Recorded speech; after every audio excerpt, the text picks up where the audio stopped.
मित्रांनो, सह्याद्री ट्युटोरियल्स मध्ये तुमचं स्वागत आहे. टॉपिक आहे सोल्युशन. 6 मार्काचा टॉपिक आहे आणि इतकं सोपे प्रश्न आणि गॅरंटीनं बरं का. मी तुम्हाला सांगू का, पहिली गोष्ट लक्षात घ्या, पहिली महत्त्वाची गोष्ट बरं का, की केमिस्ट्री म्हटलं की नाही, तुम्ही कुठलाही बोर्डचा पेपर काढून बघा. तुम्हाला डेफिनिशन कमीत कमी 10 मार्काचे दिसतील, ते अगदी 15 मार्कापर्यंत डेफिनिशन येतात. डायग्राम एक तरी मिनिमम प्रश्न विचारला जातो. त्याच्यानंतर डिस्टिंग्विश बिटवीन पॉसिबिलिटी आहे आणि त्याच्यानंतर डेरिव्हेशन. टोटल 6 ते 8च डेरिव्हेशन्स आहेत अख्ख्या केमिस्ट्रीमध्ये. मग मी याला आपण 4D स्ट्रॅटेजी नेहमी म्हणत आलोय. मग तुम्हाला सांगू का? पण यावेळेस मला थोडासा बदल हवाय. डेफिनिशन करत असताना तुम्ही विचार करून त्या डेफिनिशन्स लक्षात ठेवायच्या. नुसता रट्टा मारायचा नाहीये, की जेणेकरून सीईटीला त्याचा फायदा व्हायलाच पाहिजे तुम्हाला. मग सुरुवात करूया आपण. बघा, मी तुम्हाला सांगतो सोल्युशन टॉपिक म्हटलं, की याच्यातल्या डेफिनिशन्स खूप इम्पोर्टंट आहेत. याच्यामध्ये लॉज आहेत. हेनरीज लॉ, राउल्ट्स लॉ आहे की नाही? त्याच्यानंतर याच्यात डेरिव्हेशन्स आहेत. हे जे म्हणलं ना 6 ते 8 त्यातले 4 ते 5 डेरिव्हेशन्स तर याच टॉपिकमध्ये आहेत आणि ते अतिशय सोपे प्रश्न आहेत. इथे मी काय तुम्हाला शिकवत नाहीये. तुम्हाला एक आयडिया देतोय, की कसा टॉपिक करायचा आहे ते. लक्ष द्या. इथं बघा. ही एक कॉलिगेटिव्ह प्रॉपर्टी आहे. ओके. Boiling point, elevation. तुम्हाला माहिती आहे elevation in boiling point is directly proportional to molality असतं बरं का लक्षात घ्या. आणि या ठिकाणी जो कॉन्स्टंट आहे तो मोलल इलेव्हेशन कॉन्स्टंट आहे म्हणजेच लिओस्कोपिक constant, molar elevation constant.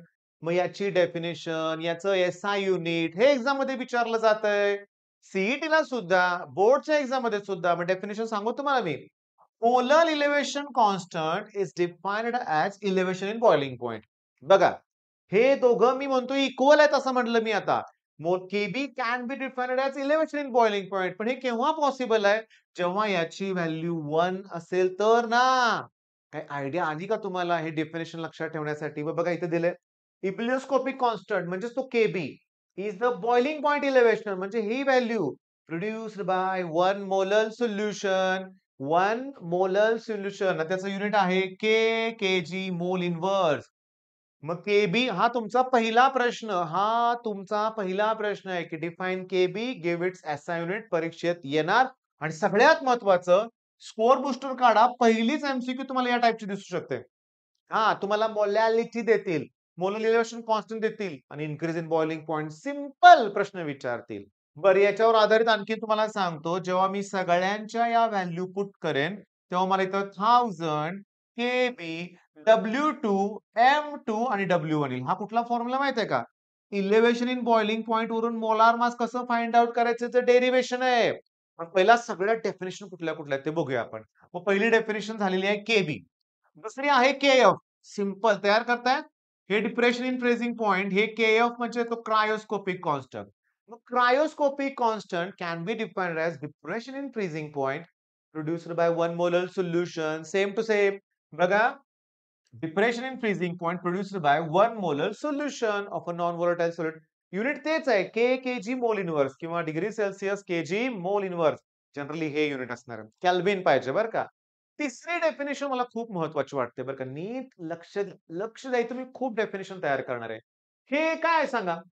Semi permeable membrane. त्याच्यातून काय पास होतंय? Solvent molecule. A membrane which allows only solvent molecule to pass through it is known as semi-permeable membrane. झाली की डेफिनेशन? या एका डायग्रामवर तुम्हाला खूप डेफिनेशन मी शिकवणार आहे. सांगा सेमी परमिएबल मेम्ब्रेनची डेफिनेशन काय? A membrane which allows only कुठले molecule? Solvent molecule to flows through it is known as semi-permeable membrane. Semi-permeable membrane. दुसरी डेफिनेशन ऑस्मॉसिस. मी तर लिहून देत नाही, तुम्ही लक्षात ठेवायचं. ऑस्मॉसिस इथं तुम्हाला सगळं समोर दिसतंय. Net flow of solvent molecule from lower concentration to higher concentration through semi-permeable membrane is known as osmosis.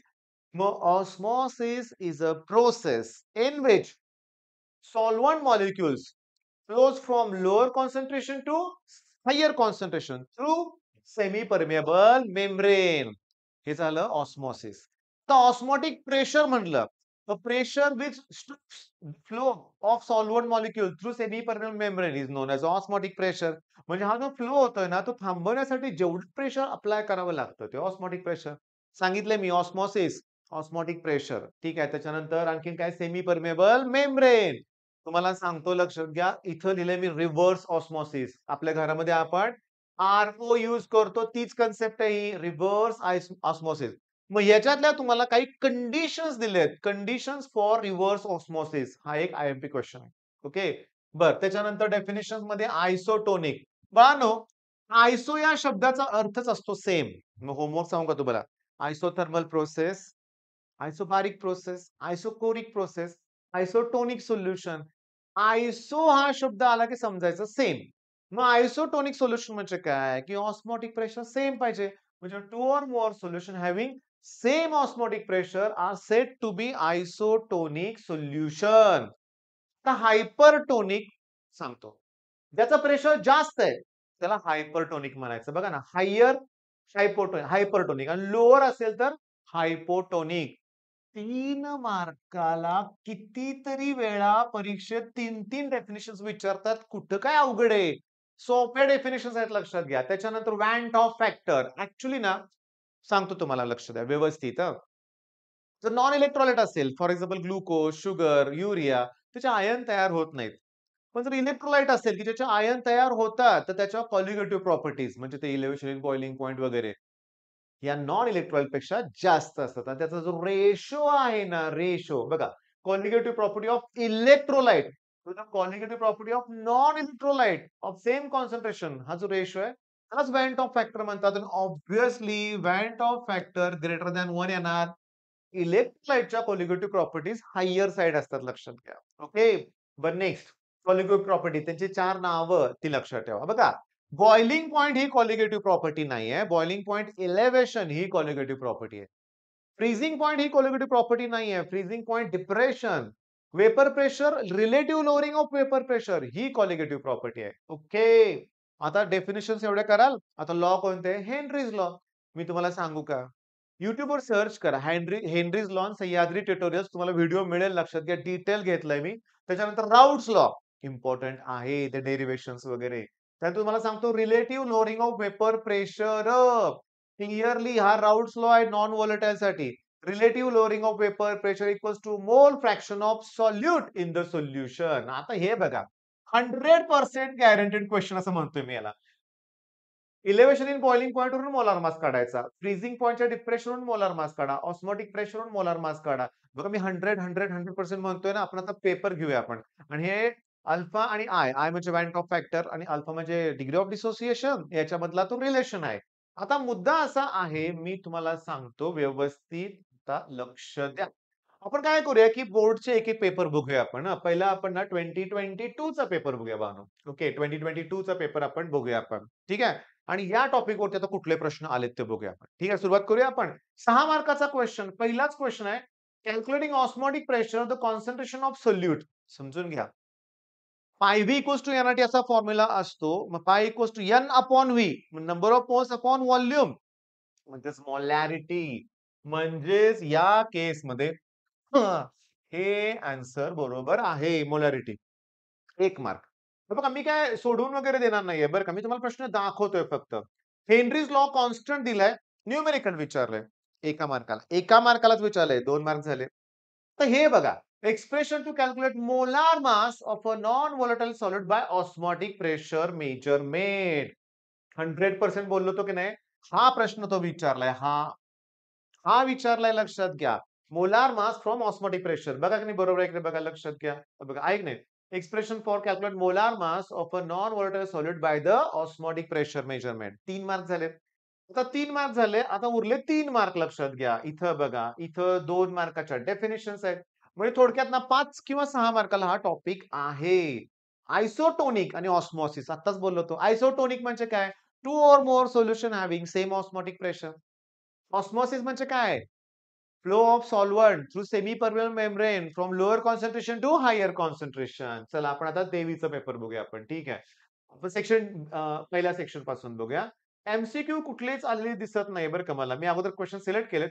SI unit of cryoscopic constant kg मोल इन्व्हर्स.